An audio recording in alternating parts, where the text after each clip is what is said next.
gotta make a video today. It's Saturday, man. If Patrick Kane says it's showtime, it's showtime! Woo! Miracle! Are you just gonna get hammered? Get me a toaster. Magic Angel Robot from Winnipeg! What the hell are you talking about? This team is ruining my life!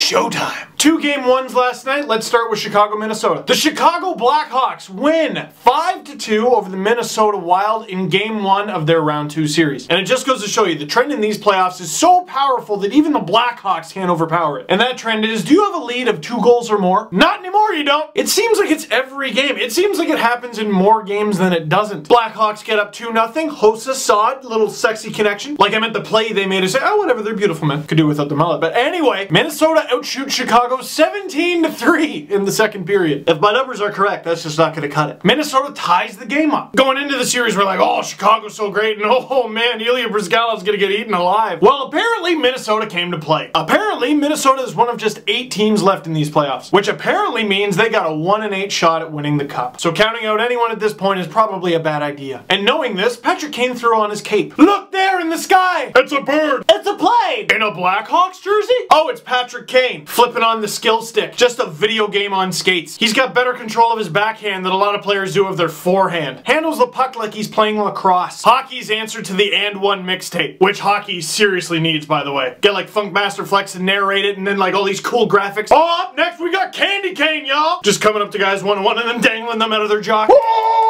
I would buy that. I would buy 10 copies and give you 9. So question of the game, obviously based on point totals, we pointed Sidney Crosby, and he's the best player in the NHL. But who is the sickest? Who is the NHL's biggest wow factor? Who is the NHLer most likely to make you react like one of the little rubber aliens from Toy Story?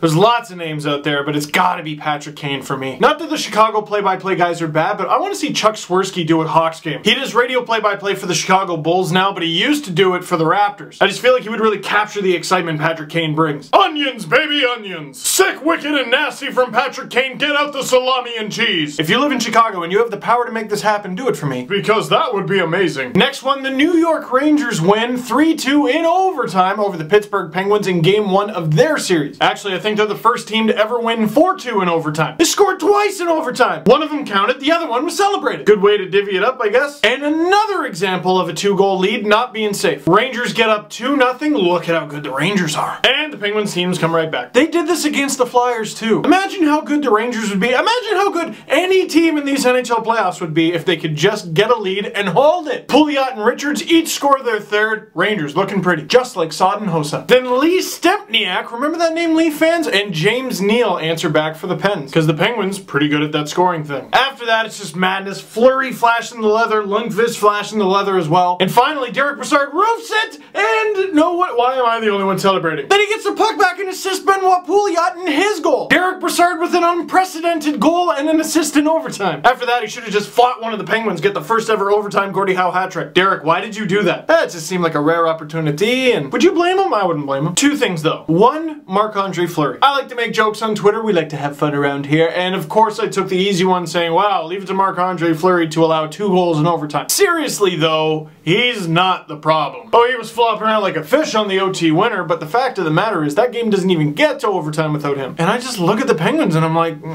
you're not scary. I was told you were supposed to be scary. Because it's great if you can score, but if you can't defend your way out of a wet paper bag, well then you suck. Now obviously they don't suck. They're one of the 8 teams remaining in the NHL, but they're not the Penguins I thought they were. And Sidney Crosby. Now I don't want to be hypocritical because I was ragging on people for ripping on Sidney. He obviously had a bad game. Everyone mentions the no goals he has in these playoffs. Nobody mentions the 6 assists though. But it's true that he struggled mightily in this game. He was on for all the goals.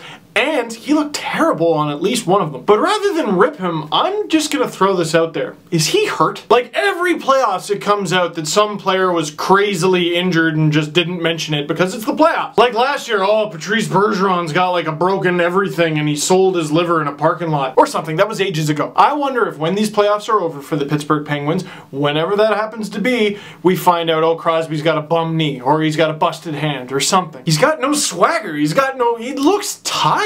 And this is a player who shift in, shift out usually demands the opposition's lunch money. Am I onto something or is this just a slump? Might just be a slump. That's it for this one. Thank you very much for watching. Click like if you liked this video. Click subscribe if you really liked it. Tell all your friends. Tell your Chicago friends, your Minnesota friends, your Pittsburgh friends, your New York friends, your every friends. And I will see you next time.